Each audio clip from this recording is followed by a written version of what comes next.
Hi, it's Lynn Leaz, and we're going to talk about something a little bit different, something that's more fun, as opposed to the earth being destroyed or whatnot. We're going to talk about EDC. Now, if you do not know what that is, that stands for everyday carry. Now, a lot of people get into collecting stuff and having fun with it, but everyday carry is very important because you never know when you're out and about and the unforeseen happens and then you're not prepared. So you need to be prepared. So that's mainly what it's about. Now, you might ask yourself, well, what is everyday carry? Everyday carry can be something as simple as your cell phone to your keys, to pens, to pocket-sized notebooks, flashlights, knives, guns, special types of bags and gear, your reading glasses. Any of those things can be everyday carry. Okay. And it's important, like I said, because you never know when you're stuck and then you're not prepared and you might need something. Okay. So I belong to this place called EDC forums, and people from all over the world post pictures from their life, things they do, stuff they carry, what they drive, just all sorts of fun stuff. And there's some really, really fabulous photographers on there that take some outstanding pictures. So that's fun, sharing the pictures of the everyday carry. But I'm going to show you some of mine, and then we're going to go into, after this intro I'm doing, sitting here talking to you, I'm going to show you something more interesting to look at, and that is going to be some websites, including the Everyday Carry Forum. I'm going to show you some of the pictures people post because I want to share those with you. But we're going to go over ancient EDC. I started a thread on there called Ancient EDC, What Did They Carry? Now, here within the last day or two, there was an article posted about a knife that is thousands of years old that they found in the United States of America. And I'm going to show you a picture of that. I posted a poll at the top of that thread titled, did Jesus carry a knife or a sword? Now, some people put no because people think, well, Jesus wouldn't have needed a sword or a knife for anything. But that's not true. Jesus was a carpenter. He probably liked to cut wood or whittle. People use knives for cutting fruits and vegetables or cutting something off a tree or cutting a branch or foliage out of their way. People used a knife to cut leather. They wore lots of leather goods back then. People used a knife to skin animals because they did eat meat. People used knives for all sorts of things, food prep, whatnot. Jesus, I believe, probably did carry a knife. Okay, we just have to think outside the box. But it is very important, I feel, to have a good knife on you. I recommend a Swiss Army knife, if you're thinking of functionality, because it's got a lot of different stuff on it. Here, let me show you mine. This is my Swiss Army knife, and it is the Explorer in camo. If you like to carry a knife in your pocket, probably not your best choice because it is clunkety and has a lot of stuff on it. Here's my scar, by the way, where I cut myself with a knife, taking it out of the sheath. I'll show you that knife before we're through. But this has got everything on it. It's got a, let's see, excuse me. It's got a Phillips head, a screwdriver, a flathead, a magnifying glass, a toothpick, a wrench, tweezers, all sorts of stuff. Everything you can eat. Knives, a couple knives, of course. It is an awesome knife and a great tool to have on you. Okay. Recommended highly. But I'll show you some more. Now, when we think of ancient everyday carry, what about what they wrote with? Because I did mention notebooks and pens. Well, they wrote on papyrus. They also wrote on clay pottery, broken pieces. They wrote letters and made laws and wrote rules down and all sorts of things on these pieces of broken clay pots that to them was their paper, just like we have our paper today. Okay. So let's go ahead and look at some EDC because I don't think people are prepared as they should be for stuff. We're going to start simple. The cell phone. Well, there's always that chance that you might not be able to be in a place that has cell service or your battery could be dead. So you should, and I do recommend an extra charged cell phone battery if you have an older phone or an extra charger. Portable charger to take with you. I do have a portable battery that you can, that's juiced up that you can plug your stuff into. But if you're outside of cell service, the cell phone's not going to help you. So you might want to consider getting a portable FM ham radio or something along those lines. I like this leather case that I've got because it's orange. I like it because it's orange, but it's got a hole in the back for the camera, magnetized. But if you're one of those people, and I have to be honest, I'm not, I probably pack too much stuff in my purse. But if you're one of those more simpler people who doesn't need a whole lot and you want to run out real quick, it's got a slot for your driver's license and your bank card or your credit card. Good to have. It does take a while getting used to because when you talk on the phone, you got to fold it back. So good thing to have. I am just getting over a cold, so you have to excuse me. Write in the Rain notebook, waterproof paper. Hey, you can't beat that now, can you? Survives humidity and all sorts of stuff. So it's great to have. Recommended. Okay, this is my leather moleskin or field note cover. It says EDC because I purchased it through the EDC Forums store. It's got a pen slot, and then inside of it I happen to have field notes. You can see right there, and it's got a little ruler on it for measuring. Very nice, and I love the smell of leather. Now, next on the list, for my billfold, I use this. This is a pouch, an EDC pouch, okay? But it's great because you don't have to search and dig. Everything is so nicely laid out in it. Check it out. See? Nice. I love it. No more digging, no more making people wait and inconveniencing people. It's awesome. Next on the agenda, and I'm moving fast because what I carry isn't really the meat of this video that I'm doing, but I'm showing you anyways. This is a small portable flashlight, and it's got 4 settings on it. I love it. This was a little pricey. It was over $40, I think, but it was well worth it. I mean, you never know when you're going to be somewhere and you need a flashlight so you can see. It can be a big lifesaver, really, to say the least. Okay, then there's my keychain. That's an everyday carry item. I also have a flashlight on the end of that. Okay, I've got my ALOX Swiss Army knife. See how it's shiny? That's called ALOX. This one has scissors. Now, the other one had scissors on it too that are a little bit bigger. This has scissors, 2 different blade lengths, or blades with different lengths, and it's got a nail file on it and so forth. But it's something. You never know what you might need to cut or where you might need it. And this right here is a multi-tool. Okay, it can be used as a screwdriver. It can be used as a bottle opener. It's got measuring device. There's all sorts of things this little guy can do. Okay, so very good to have. All right, my Mora knife. Now this was under $10, and Mora is high quality. I did intentionally buy it in a bright color because if you are in the dark and you need to find that knife, you're going to see this bad boy because look how bright that is. Okay, so this is a Mora knife, plastic, hard plastic case. Okay, and it's got a serrated edge. Now there's argument that if your knife's sharp enough, you don't need a serrated edge. I wanted one serrated edge knife on purpose because you never know if you might need to cut something really quick to save a life or whatever. Well, you can depend on this knife, and it is very, very sharp.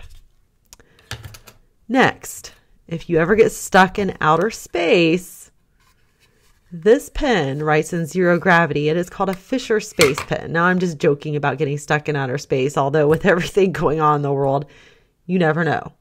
For those of you who are rapture believers, well, maybe you need to take notes while in the process of that twinkling of an eye. I don't really know. But it's very, very small, as you can see. Okay, very small. All right. And, but you put the lid on it, and all of a sudden, well, that's great. Every time I lift my hand up, the screen brightens, and when I go down, it darkens. Strange. Anyways, it becomes a regular size pen. Now this thing writes nice. I love the way that this writes. That is a Fisher Space Pen. They are not that expensive. They range anywhere from $16 to $20. Goodbye. A goodbye. Okay, this here is my pen and pencil case. Okay, I'm a writer. I like to have a lot of pens, all right? So this is my pen and pencil case. here you go right here. Oh, let me open it to the pen side. Here's some of my pens. Okay, now, some of these pens here, those are styluses on the tip. Okay, these are a lot of my pens. You can see right there. I don't know if you're, yeah. Now, if you open it up and look here, it's got other slots for other things. Over here I have pencils, I have an eraser, I have earbuds, and so forth. There's a cleaning cloth for electronics. Okay, so that is my pen and my pencil case. All right, now I'm going to show you the knife that sliced my wrist. Actually, I'm the idiot that sliced my wrist with the knife. Okay, this is in a Kydex case, right? This happens to be a Boker gnome. It is very small. It's got a micarta handle. Micarta is awesome. I love it. It's textured. It's awesome. And I've got it in an olive drab with orange trim. Now, the thing about Kydex is it clicks into place and locks. All right. So me not knowing it, when I took it out of the case, I was pulling and pulling and I wasn't holding it right and I sliced my wrist. But this is, you're going to see it comes out hard, but I'm going to open it in a way that I'm not going to slice my wrist. Okay. But if I do, I promise I will still upload this video so you can see. So you take it out. See, already you can tell it's very hard. Okay. See how small that is? Very tiny. See that micarta? I love that. Anyways, very small knife. It happens to be one of my favorite, even though it required me to get stitches. Still one of my favorites. Oh, and it's on a chain if you want to wear it around your neck and carry it that way. So those are some of my everyday carry items. Okay, just some of them. These are my essential reading glasses because I can't see without them. Oh, it's horrible. And I have food allergies, so I have to read ingredients. And actually during the fall and winter, my allergies are the absolute worst. And that's why I don't even get on camera a lot during the fall and winter, because I basically stay swollen constantly during the fall and winter. I only feel like myself in the spring and summer. So, yeah. Anyways, there's your ideas on some EDC, everyday carry items. I'm going to take you onto the internet and I'm going to show you some really interesting articles to do with everyday carry of the ancients and everyday carry of the modern day people, like the stuff I just showed you. And I'm going to show you some really fantastic pictures that people take from all over the world. One particular person, I believe, is from Japan. Oh my gosh, he posts pictures of food and all sorts of things that are just really cool. So, and these people are great. They're all very, very, very nice. And they take knife pictures, which I love, and they take the everyday carry pictures, and they take pictures of coffee, and we take pictures of chocolate, because I make these Reese cups. I've only made them once, but I'm going to make them again. But I make these Reese cups with dark chocolate and real peanut butter. I grind myself the peanuts. They're organic, and everything's organic ingredients, and they are out of this world. So I was posting pictures of Reese cups similar to what mine are, and everybody was getting very hungry. So anyways, I'm going to go ahead and exit this video into this video and take you to these interesting pictures and these interesting websites and show you. And you really need to start thinking about preparedness, whether you think something's going to happen soon or not in regards to prophecy and end times. I personally do, or not. You still need to be prepared. Who's to say tomorrow if you go somewhere you don't get stuck? And you need to be prepared so that you can take care of yourself. If you've got kids or whatever, you could save your own life or your child's life or your loved one or a friend's life just by being prepared, just by those little extra things. So it is well worth it. So let's go ahead and take a look at that stuff. Thank you so much. God bless you. Okay, first of all, we've got the knife I mentioned found in the United States of America. And they're saying 16,000 years ago. It is just at, if you round it off, about 16,000 years. We are viewing this in clearly, so we don't have all the garbage on the side, by the way, because we're viewing it on the Daily Mail website. It says, did humans occupy Western U.S. earlier than thought? Ancient knives suggest people were hunting in the area 16,000 years ago. It says that this tool was uncovered under a thick layer of volcanic ash. It was used for cutting hides, butchering meat, and carving wood. So there's some uses for a knife in ancient times. We were talking about, or I mentioned about Jesus carrying a knife or so forth, cutting hides, butchering meat, and carving wood. Okay. The find was made at Rimrock Draw Rock Shelter in southeast Oregon. If the date of Rimrock holds up, it would put people at the site about 1,500 years earlier than thought. At the end of the, I have no idea how to pronounce that, but I will give it my best shot. The Pleistocene era. Okay, it says archaeologists have uncovered a stone tool in Oregon that suggests humans occupied the western U.S. earlier than thought. The tool was uncovered under a thick layer of volcanic ash dating back to the eruption of Mount St. Helens 15,812 feet or 3.6 meters below ground, was used for cutting animal hides, butchering meat, and carving wood by pre-Clovis people. Now, I already mentioned that in the highlights above the article. You can see a picture here.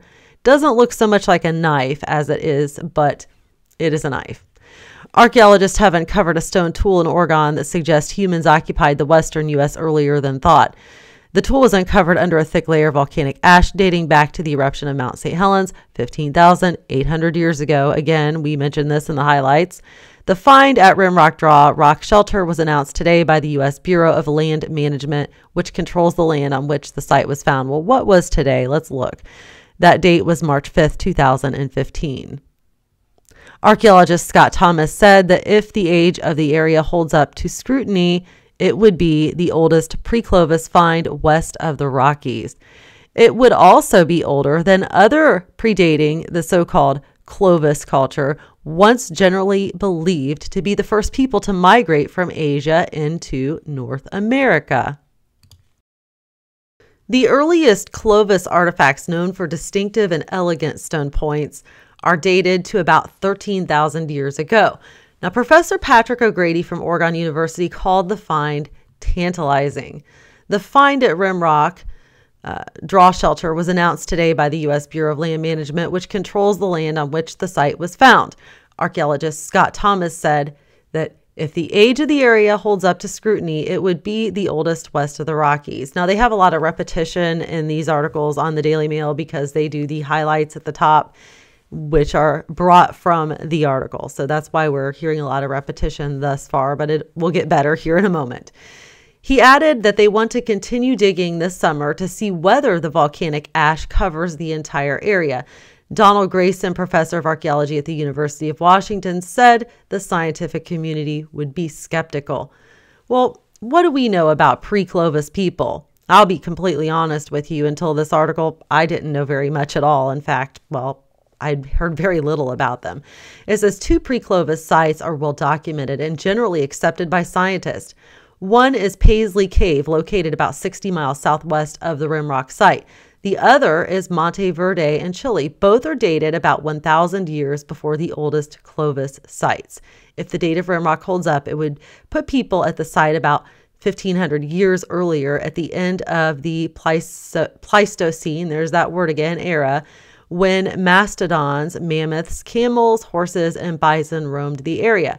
Much of discoveries at these sites indicate that people were involved in hunting, gathering, and fishing, for which they used bone tools. Now think of Jesus again. Fishing was huge back then. That they ate a lot of fish. So, people use these tools and so forth for fishing. You could use a knife to cut open the fish and gut it and prepare it for food.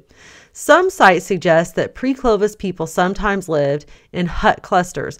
Many were situated along the coastline, suggesting a marine lifestyle. Many archaeologists favor the theory that they came over the Bering Strait, crossing from northeastern Asia. Now, here is what was said. It says, no one's going to believe this until it is shown there was no break in that ash layer, that the artifact could not have worked its way down from higher up, and until it is published in a convincing way, he said. Until then, extreme skepticism is all they are going to get. 2 pre-Clovis sites are well documented and generally accepted by scientists, Grayson said. One is Paisley Cove, located about 60 miles southwest of the Rimrock site. The other is Monte Verde in Chile. Both are dated about 1,000 years before the oldest Clovis sites. And again, they repeat themselves for the 3rd time on this. If the date of Rimrock holds up, it would put people at the site about 1,500 years earlier at the end of the Pleistocene era, when mastodons, mammoths, camels, horses, and bison roam the area. Okay, it says that the find has yet to be submitted to a scientific journal for publication, but it has been reported in newsletters and at conferences. Thomas found the site several years ago while taking a break from carrying supplies to a session of the University of Oregon Archaeological Field School nearby that O'Grady was overseeing. Now, there's a lot more to this article, but let's finish off here. He said he noticed an outcropping of an ancient lava flow with some very tall sagebrush growing in front of it, indicating very deep sediment deposits. Now, you can see on this map where Rim Rock Draw rock shelter is. Okay, so that's where they found this interesting find, which, by all means, is an ancient knife. So let's move on. Here we are on the EDC forums, okay? This is the thread I started. I told you about ancient EDC. What did they carry?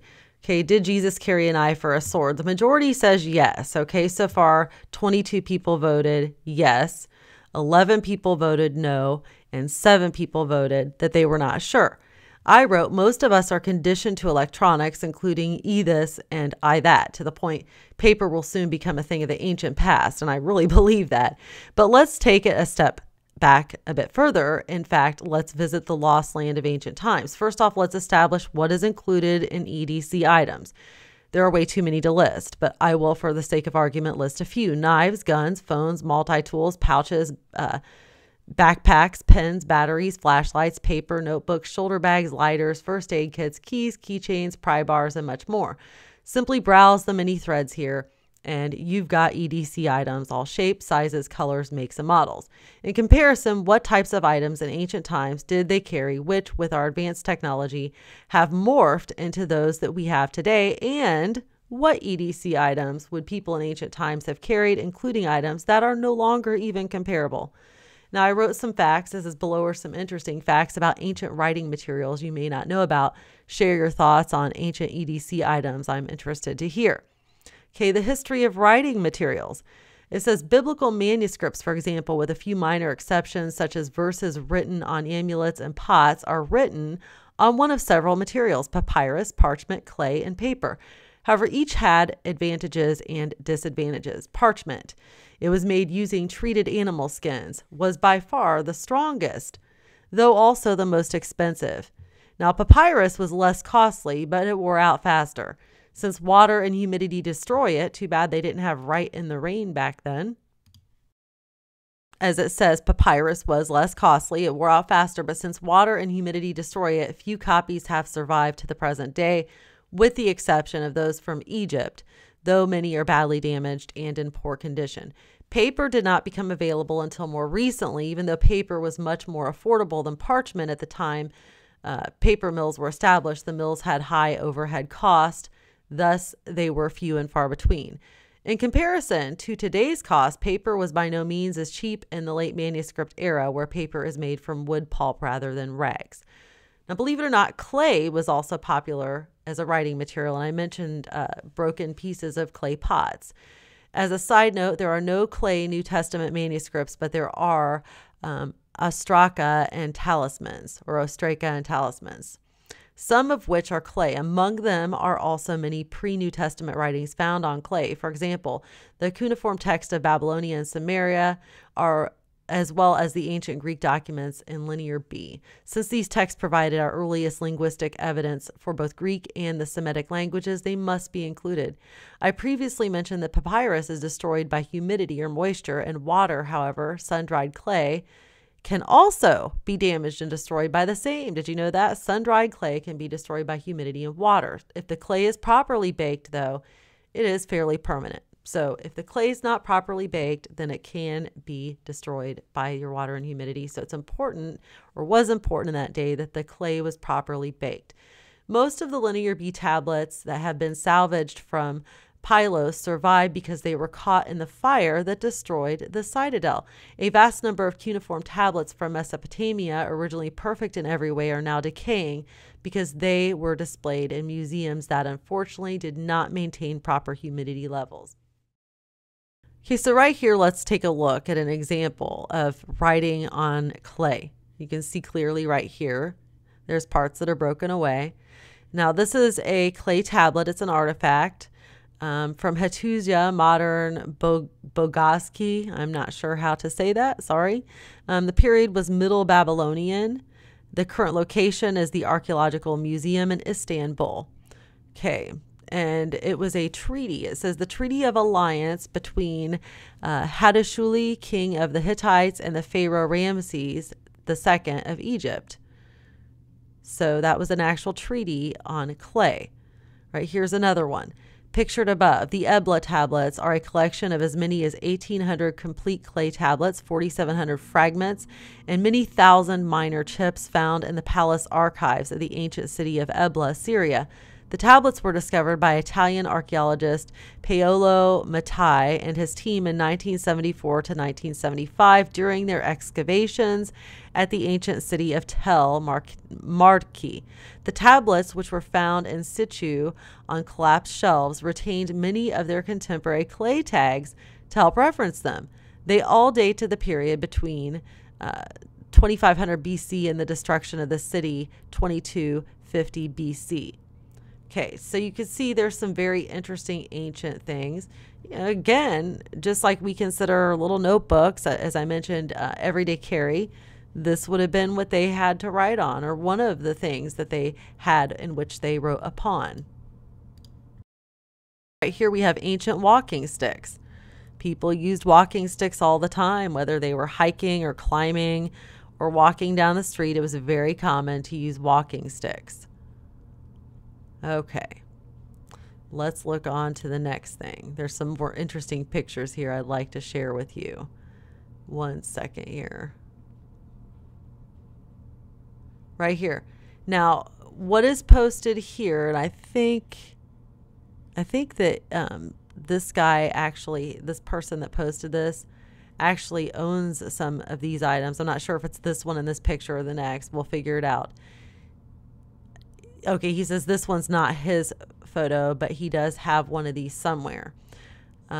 He says that this is from 200 AD, from the wealthier Romans who would wear a bronze ring with a key, such as this one. So this is a bronze ring with a key. Very interesting. Okay. Now here's one that he owns, that he took a picture of, because I asked him, I said, now is this yours? He said, yes. He says, okay, I found the Roman whistle and a different key I had. Okay, so he has this Roman whistle and this key. Very, very interesting. Okay, those would have been considered everyday carry items. All right, let's see. Let's go on to the next. There's some more interesting. Here we go. He got this from Wikipedia. He said this is a Roman pocket knife next to a modern reconstruction. Now, modern meaning not today, modern meaning a little bit later than this one. Okay. He says it appears to be a basic friction folder or slip joint with a hawk bill blade. So right here, okay, this is the ancient Roman pocket knife, and then an earlier one that they modeled after this. All right, right here's some more. Let's see what this is. Okay. I've got some pictures from the Israel Museum in Jerusalem of some various items from 50 to 100 AD that were found in excavations of Roman Judea and at Masada that could be classified as EDC items. I'll try to do some digging over the next few days and see what I can find. For now, here's a picture of some house keys and a couple daggers found in the Cave of Letters, a location that saw a great deal of activity during the Bar Kokhba revolt of 131 to 136 AD. The picture is mine, so let me know if you ever need it for your next book or something. So actually, I might ask him if I can use it in an article. So this is his actual picture of the things he took. So these are ancient things here. Again, I'm very fascinated by these things. I'm sure some of you may not be as fascinated as what I am, but I really enjoy these types of things. All right. I posted a couple of Brian Forrester's videos in here and one of mine. Okay. And then there's the picture I just showed all of you. of the ancient knife. So that's what we have so far. I didn't start this, but maybe a few days ago, a week ago now, I'm not sure. But, you know, we're building up a very interesting thread here on some things. So you want to kind of think about if ancient people had these items they carried on them.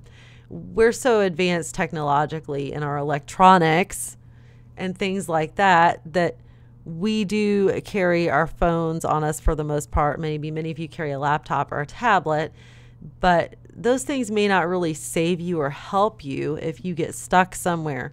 So we need to think outside of our electronics. If we have a massive power outage, look, back in, was it 2008? Some people in my area were out of power for a month. Some people for 3 weeks. People were freaking out, putting signs up, speaking out hatred toward the electric company. And it was due to a bad storm. It was a hurricane that had hit south. It caused this bad storm up here. So things happen and you don't expect them. You know, they're always unexpected, and you get stuck and then you don't know what to do. So we have to get out of this modern day mindset of that we have this and that and we're comfortable with it, and think outside of the box, as I mentioned earlier, and to think of, okay, if I lost my electricity today, or if the economy crashed and the banks shut down, or if I went for a drive and got stuck somewhere, what would I need? What things do I need to have on me? Because again, all these things I'm mentioning are very realistic. If you're not a Christian and you don't believe in Bible prophecy or anything like that, then at least think of what you would need if a storm hit. Storms happen that leave people out of everything. Major events happen that people just never seem to expect, and then they're not prepared, and they're sitting there and they have no idea what to do, and they're in such shock, and it's so traumatic that they can't even think of what to do. They draw a blank. So while your mind is clear, start thinking and start building up your supply of things that you need. We know about food and water. Those are your basics, but think of other things that could really help you out of a bind if you need them, because you never know. I mean, I use my Swiss Army knife frequently for things, even, you know, though I'm not stuck somewhere. So it's definitely something to think about. Well, thank you so much. This has been an interesting video. I thought I would do something a little bit different. Oh, well, wait, I promised you I would show you some of the pictures. Let me pause this and show you some of the pictures on here. This is a gentleman's thread who goes by NECA or NECA. I'm not sure how he pronounces it, but he is from Japan, I believe. And he posts some of the most interesting pictures. Now, I told him how wonderful his pictures are, and he gave credit to his wife who helps him. But he's got some really nice stuff. Okay, that appears to be, and I could be wrong because I can't see it that well, that appears to be a Spyderco ladybug knife. But again, I'm not sure because I can't see the emblem on it that well. But very nice looking stuff that he's got here. A lot of good gear. Here's some of his flashlights. He's where I got the idea to get the orange stuff, because he has a lot of orange stuff too. And where I got that idea for that little orange flashlight I showed you earlier. There's some more pictures. But this is what we do. We take pictures of our stuff. That is just like the orange flashlight I have. Very similar. I don't think mine has the little keychain thing on the end of it though. And there's a lanyard. And he's got a picture showing how you make it.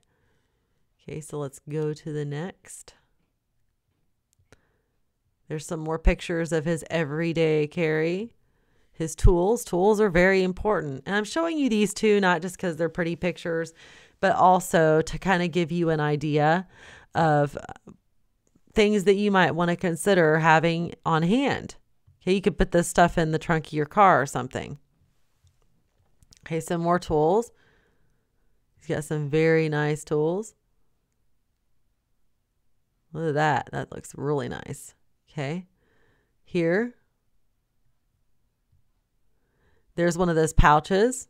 I showed you mine. I've got several of them. I've got another one that looks more like this, except it's olive drab, and these are patches you can put on them. Okay, he bought his through the Everyday Carry Forum store, just like the stuff I showed you. My pouch I showed you tonight, it is from the Everyday Carry store, and the Mora knife. Okay, there's the inside of his. And you can see he's got the Write in the Rain notebook. Okay, here he's got a lighter and all sorts of stuff in here. These are very important. I have a bunch of these. Believe me, they come in handy for lots of things. I recommend you get some of them. You can clip stuff onto your bags.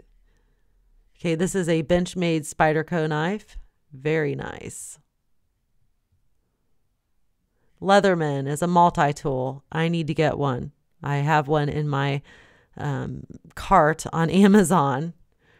Okay, they're awesome. They have like pliers in them, screwdrivers, knives, everything. Okay, I'm scrolling through here. Some people, if they like something, you hit reply, and when you hit reply, it reposts the picture. Let's go to the latest and see. I'm just skipping ahead. I want to show you his food. Oh, okay, here we go. There's the teacup or coffee cup, and he's got a multi-tool and a knife. Okay, and his EDC patch.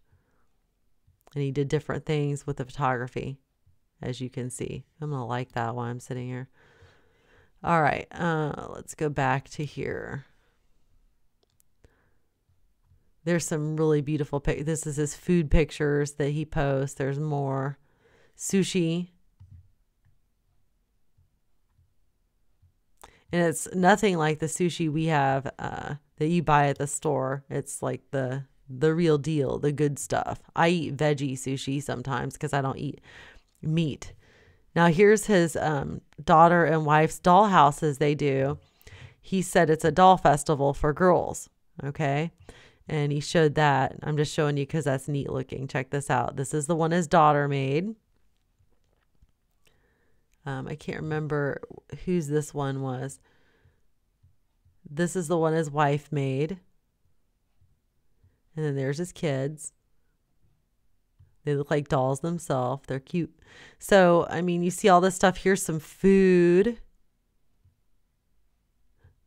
which is making me hungry because I didn't eat much for dinner. That looks like green tea, I'm assuming. Looks good because I'm also thirsty. Now, here's his orange picture. He tagged me in this because he said I inspired him. But he posts orange stuff all the time. But you can see all of his orange stuff. He's got the A-locks here. He's got the Leatherman. He's got the flashlight. He's got lanyards galore made for and paracord.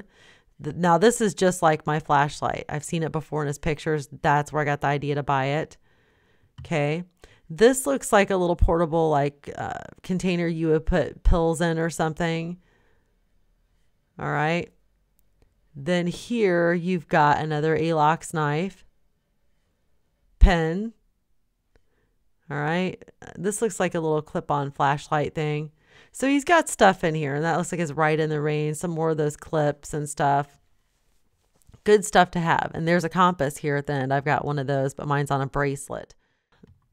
Start researching this. Start getting more prepared. Be ready for whatever may come our way. Thank you so much, and God bless you. Attention, all of humanity. This is not a test. Drop to your knees immediately and submit to your master, the government. Everything that you thought was conspiracy has just become reality. Welcome to the New World Order. Enjoy the mark of the beast, and above all else, have a wonderful day. Thank you so much for submitting, and please remember, we are always watching you.